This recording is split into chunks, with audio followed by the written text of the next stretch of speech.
খোলা বুলি 2023 চনতে কোৱা গৈছিলে আজি নৱেম্বৰ মাহে কি হ'ব আহিছে 2025 তো তেওঁ মাল্টিপল টাইমছ অসমীয়া আবেগ আৰু অসমীয়া সংস্কৃতি মানে বিহু ভাওনা মানে বহুত যোনটো কোম্পানীৰ লোগো কিন্তু বেলেগ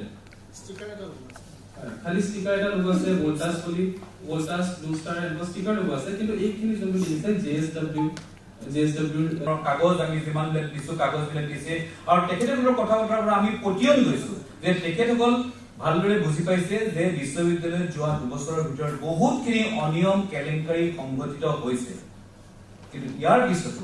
কিয় ভাৰত চৰকাৰৰ শিক্ষা মন্ত্ৰালয়ে এটো আমাৰ বিশ্ববিদ্যালয়ৰ উপাচাৰ্য সম্ভুনাথ সিঙৰ যিবিলাক বিত্তীয় কেলেংকাৰী যিবিলাক এডমিনিষ্ট্ৰেটিভ কেলেংকাৰী যিবিলাক একাডেমিক কেলেংকাৰী সেই গোটেই কেলেংকাৰী বিলাকৰ এটা উচ্চস্তৰীয় আমি তদন্ত সমিতিৰ দ্বাৰা তদন্ত বিচাৰিছোঁ আৰু এইখিনি সময়ত এই তদন্ত চলি থকা সময়ত তেখেতক বাধ্যতামূলক ছুটিত যাবলৈ আমি বিচাৰিছোঁ আৰু এই সময়ছোৱাৰ ভিতৰতে আপোনালোকে গম পাইছে অলৰেডি যে বিশ্ববিদ্যালয়ত বহুত ধৰণৰ অচলাৱস্থাৰ সৃষ্টি হৈছে সেই অচলাৱস্থাখিনি দূৰ কৰিবৰ কাৰণে আমাৰ বিশ্ববিদ্যালয়ৰ এক্ট অনুসৰি যে বিশ্ববিদ্যালয়ৰ ছিনিয়ৰ মোষ্ট যিজন প্ৰফেচাৰ আছে তেখেতক আমি এক্টিং ভাইচ চেঞ্চেলৰ হিচাপে ইয়াত নিযুক্তি দিবৰ কাৰণে আমি আবেদন কৰিছোঁ আমি মুখ্যমন্ত্ৰী অসমৰ মাননীয় মুখ্যমন্ত্ৰী হিমন্ত বিশ্ব শৰ্মা ডাঙৰীয়া শিক্ষামন্ত্ৰী অসমৰ পৰা নিৰ্বাচিত হোৱা সকলো সাংসদক আমি অনুৰোধ জনাওঁ যে আপোনালোকে যাতে এই তেজপুৰ বিশ্ববিদ্যালয় এখন ভাৰতৰ ভিতৰতে এখন নামজ্বলা বিশ্ববিদ্যালয় অসমৰ এখন অন্যতম বিশ্ববিদ্যালয় এই বিশ্ববিদ্যালয়খন আপোনালোকে ধ্বংসৰ গ্ৰাহত পৰিবলৈ নিদিব আপোনালোকে ধ্বংসৰ মুখৰ পৰা বচাওক যে বিশ্ববিদ্যালয়খনৰ মান অৱনমন হৈ গৈ আছে এখন কেন্দ্ৰীয় বিশ্ববিদ্যালয় অসমত আছে অসমৰ ৰাইজৰ 855 জন শ্বহীদৰ তেজৰ বিনিময়ত এখন বিশ্ববিদ্যালয় স্থাপন হৈছে আমি সকলোৱে জানো অসমৰ মানুহৰ মান অভিমান সকলো জড়িত হৈ আছে এই তেজপুৰ বিশ্ববিদ্যালয়ৰ লগত গতিকে তেনেকৈ এখন বিশ্ববিদ্যালয়ক আপোনালোকে অসমৰ আমাৰ মুখ্যমন্ত্ৰী প্ৰমুখ্য সকলোকে আমি অনুৰোধ কৰোঁ অসমৰ সৰ্বসাধাৰণ ৰাইজক আমি অনুৰোধ কৰোঁ যাতে এই বিশ্ববিদ্যালয়খন ধ্বংসৰ গ্ৰাহৰ পৰা আমি সকলোৱে আমি আহক আমি এক গোট বান্ধি আমি ৰক্ষা কৰোঁ আৰু বিশ্ববিদ্যালয়ৰ এই যিজন কেলেংকাৰী কথা আমি কৈছোঁ সেই কেলেংকাৰীবিলাকৰ তদন্ত হ'ব লাগে ভাইচ চেঞ্চেলৰজনৰ এগেইনষ্টত তদন্ত হয় হস্তক্ষেপ কৰিব লাগে ভাৰত চৰকাৰে অনতিপলমে ইয়াত হস্তক্ষেপ কৰিব লাগে আৰু তেখেতৰ এগেইনষ্টত তদন্ত কৰিব লাগে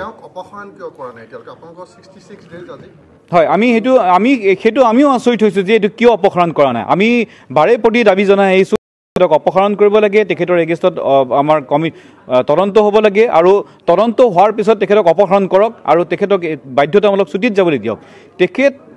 ভাইচ চেঞ্চেলৰ হৈ থকা অৱস্থাত আমি নাভাবোঁ যে এটা নিৰপেক্ষ তদন্ত হ'ব পাৰিব গতিকে হয় কি ৰহস্য লুকাই আছে সেইটো মই ঠিক গম পোৱা নাই আমি সঁচাকৈ আচৰিত হৈছোঁ খাচী পাতটো সাঁচি স্তূপা যোনটো ভূপালত আছে তাৰ লগত মানে কম্পেয়াৰ কৰিলে তেন্তে কথাটো আৰু সেইটো কাৰণে আমি আমাৰ আগতেও যেন এজন ভাইচ চেঞ্চেলৰ আছিলে মিহিৰকান্তি ছাৰ তেওঁ ঢুকালে বাৰু তেওঁক যেতিয়া আমি লগ পাইছিলোঁ তেওঁক যেতিয়া অসমৰ বা আমাৰ উত্তৰ পূৰ্বাঞ্চলৰ যিকোনো লেকচাৰ ছিৰিজত যদি তেওঁক মাতা যায় তেওঁ বহুত ধুনীয়াকৈ সেইখিনি কথা বহুত এনেকুৱাকৈ কয় যেন তেওঁ সেই জাগা পাই ডাঙৰ দীঘল হৈছে তেওঁ বহুত ডিটেইলত কথা ক'ব পাৰে এনেকুৱা কেতিয়াও আমি